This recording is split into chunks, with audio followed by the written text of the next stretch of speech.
이윤재 앵커 혹시 학창 시절에 공부 스트레스 받으신 적 없으세요? 네, 저는 학창 시절 때 중간고사 또 기말고사만 되면 거의 3kg씩 빠질 정도로 스트레스를 많이 받았습니다. 네, 이렇게 학창 시절 학생들의 학업 스트레스가 여전하다고 합니다. 우리나라 아동들의 학업 스트레스가 전 세계에서 가장 높은 수준이라는 연구 결과가 나왔습니다. 네, 학업 스트레스가 높은 만큼 학교 생활에 대한 만족도 또한 다른 국가에 비해 낮은 편으로 나타났는데요. 자세한 내용 한국보건사회연구원의 김미숙 연구위원 전화로 연결해 알아보겠습니다. 위원님 안녕하십니까? 네, 안녕하십니까? 네. 지난해 우리나라 아동의 삶의 만족도가 OECD 국가 중 최하위다. 네. 이런 충격적인 결과가 발표돼서 참 많은 사람들을 안타깝게 했는데 네. 이번 연구 결과에서도 또 유사한 내용을 접하게 돼서 또 안타까운 마음이 듭니다. 교수님, 현재 우리나라 아동들의 학업 스트레스 다른 국가에 비해서 얼마나 더 높습니까? 네. 학업 스트레스는 이제 아동들한테 물어봤어요. 학업 스트레스가 얼마나 되는가.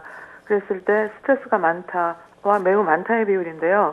우리나라는 50.5%나 나왔거든요. 예. 그런데 반해서 최고의 국가라고 스트레스 가장 낮은 국가라고 할 수 있는 네덜란드는 16.8%밖에 안 돼서 우리나라랑 차이가 상당히 높습니다. 절반가량이네요. 예. 네네.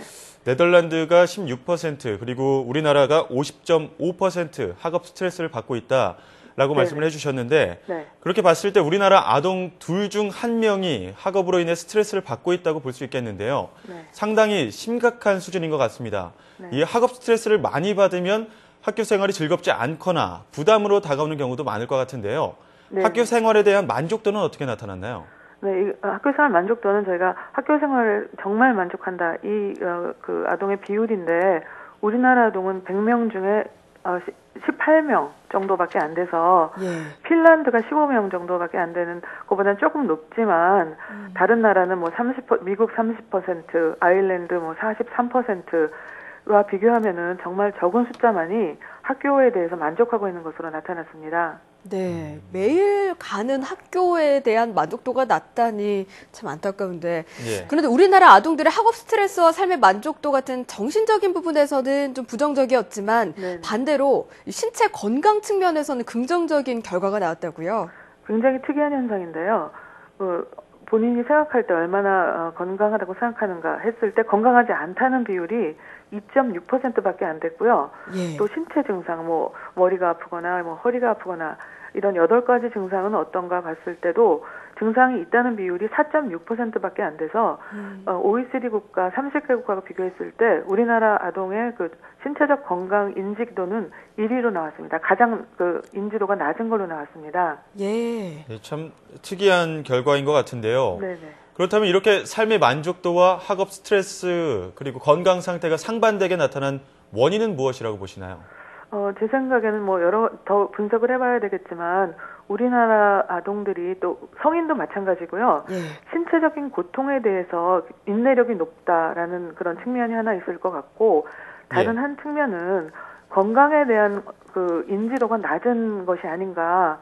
그래서 오래 참고 그리고 아프더라도 뭐 괜찮다 이런 현상이 있는 게 아닌가라는 생각이 듭니다. 예. 오히려 더 참을성이 높다니까 씁쓸한 마음도 드는데요. 네네. 끝으로 우리나라 아동들이 받는 이런 학업 스트레스를 줄이고 또 학교 생활과 삶에 대한 만족도를 높이려면 어떤 노력이 필요하다고 보십니까? 네, 상당히 어려운 문제이긴 한데요. 우선 우리나라에서 지금 만연되고 있는 학력 지상주의의 풍토는 전면적으로 변화돼야 될 것 같고 예. 아동들이 삶에 만족스럽고 또 스트레스를 덜 느낄 수 있도록 여가 생활이 확충되어야 된다거나 예체능 활동이 강화되어야 된다거나 정말 사회 전면적인 노력과 변화가 필요하다고 생각합니다. 네, 학력 지상주의 말씀 주셨습니다만 사회 전반적인 노력이 필요하겠습니다. 네. 지금까지 한국보건사회연구원의 김미숙 연구위원과 이야기 나눴습니다. 위원님 말씀 감사합니다. 네, 감사합니다. 네, 우리나라가 또 교육열은 세계에서 상위권을 차지한다고 하는데요. 네. 그 이면까지도 우리 부모님들이 자세히 살펴봐야 할 것 같습니다. 네, 학업 스트레스는 높았지만 또 신체 지수는 높았다는 게 반가운 소식인데요. 우리나라 아동들이 정말 아이답게 뛰어놀 수 있는 환경이 조성되도록 어른들이 먼저 노력해야겠습니다.